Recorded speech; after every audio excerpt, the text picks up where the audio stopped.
연중 제26주일입니다. 언제나와 같이 복음으로 시작하겠습니다. 마테오가 전한 거룩한 복음입니다. 그때 예수님께서 수석사제들과 백성의 원로들에게 말씀하셨다. 너희는 어떻게 생각하느냐? 어떤 사람에게 아들이 둘 있었는데 맏아들에게 가서 얘야 너 오늘 포도밭에 가서 일하여라 하고 일렀다. 그는 싫습니다 하고 대답하였지만 나중에 생각을 바꾸어 일하러 갔다. 아버지는 또 다른 아들에게 가서 같은 말을 하였다. 그는 가겠습니다 아버지 하고 대답하였지만 가지는 않았다. 이 둘 가운데 누가 아버지의 뜻을 실천하였느냐?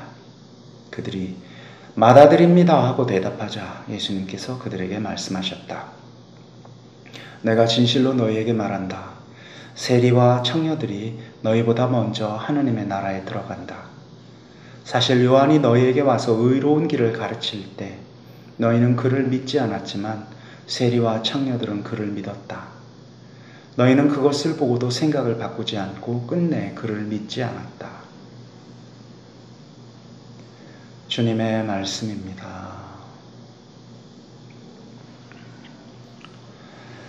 네, 오늘 주님께서 그 원로들, 백성의 원로들과 수석 사제들에게 이렇게 말씀을 나누고 계세요. 요약을 하자면요, 회개하여라 이런 뜻이거든요.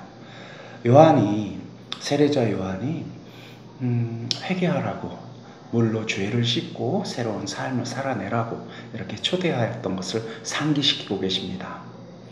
사실 이 사람들에게 있어서 요한 세례자는 좀 숙제거리였어요. 차라리 예수님은 좀 만만했습니다. 왜냐하면 예수님은 이들이 이렇게 비난하듯이, 특히 이제 바리사이들이 비난하듯이 먹보요 또 술꾼이다 이랬잖아요. 그러니까 보기에 저 사람 좀 헐거웠거든요. 그런데 요한 세례자는 아주 경건하게 사는 사람이었습니다. 이 사람들이 보기에 흠이 없는 사람이었어요. 오히려 좀 과할 정도였었죠. 그런데 이들이 요한 세례자의 그 회개의 초대에 응답하지 않습니다. 문제는 물이 너무 더러워서 그래요. 요한 근처에 있었던 사람들이 너무 더러운 자들이었습니다. 그러니 그 더러운 자들이 그 더러운 몸을 씻은 물에 그들이 또 자신의 몸을 담그기가 꺼렸던 거겠죠. 어찌되었건 그들은 요한은 또 이러저러한 이유로 거절했습니다. 예수님께서 이렇게 얘기하시죠. 너희는 요한이 이렇게 초대했을 때도 듣지 않고 또 내가 초대하는 것은 말할 것도 없구나 이렇게 얘기하고 계십니다. 재밌는 것은 오늘 예수님께서 비유로 든 이 두 아들의 이야기가 참 재밌어요. 첫 아들은 싫어요. 히라보 본문에 따르면 원치 않는다라는 아주 강한 단어를 씁니다. 원하지 않아요. 일하러 가지 않겠습니다. 가고 싶지 않습니다. 이렇게 표현을 해요. 그리고 후회한 뒤에 이제 가지요.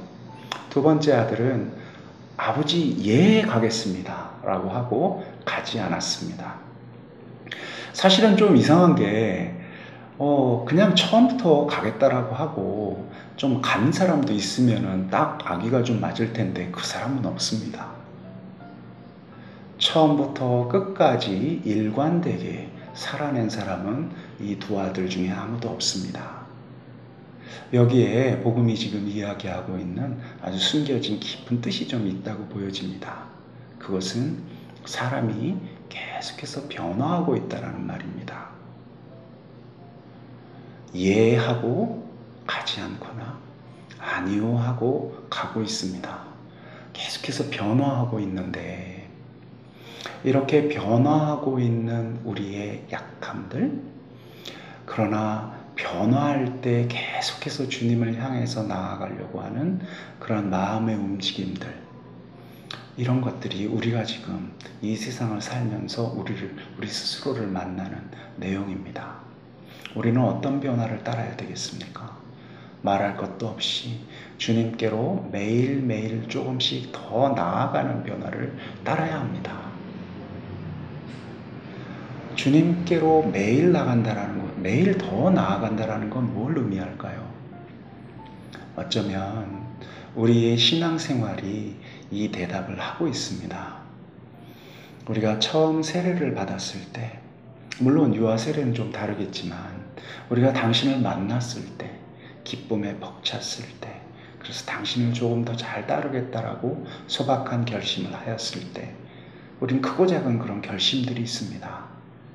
그런데 그것이 우리의 오늘을 또 내일을 보장해 주지 못해요. 우리 그때 예라고 하죠. 오늘 두 번째 아들처럼 예라고 합니다. 그런데 내일은, 모레는, 또 글피는 그렇게 모르는 겁니다. 매일매일 새롭게 당신 앞에서 응답하지 않으면, 후회하지 않으면, 돌아보지 않으면, 더 나아가겠다라고 결심하지 않으면 어제의 결심, 어제의 체험은 우리를 붙잡아 매고 우리를 당신의 포도밭으로 가지 못하게 만드는 바로 그 족쇄가 되기 십상입니다. 우리는 늘 새로운 주님을 만나야만 합니다. 새로운 주님을 만나지 않으면, 그래서 낯선 주님을 오늘 또 새롭게 만나지 않으면 우리는 죽은 자입니다. 살아있는 하나님은 오늘 또 살아있는 우리에게 새로운 하나님으로서 새로운 음성을 들려주고 계십니다. 그러니 귀를 쫑긋하고 응답해야만 합니다. 회심이란 완전히 다른 방향을 돌아본다라는 것을 뜻한다고 합니다. 메타노이아라고 하지요.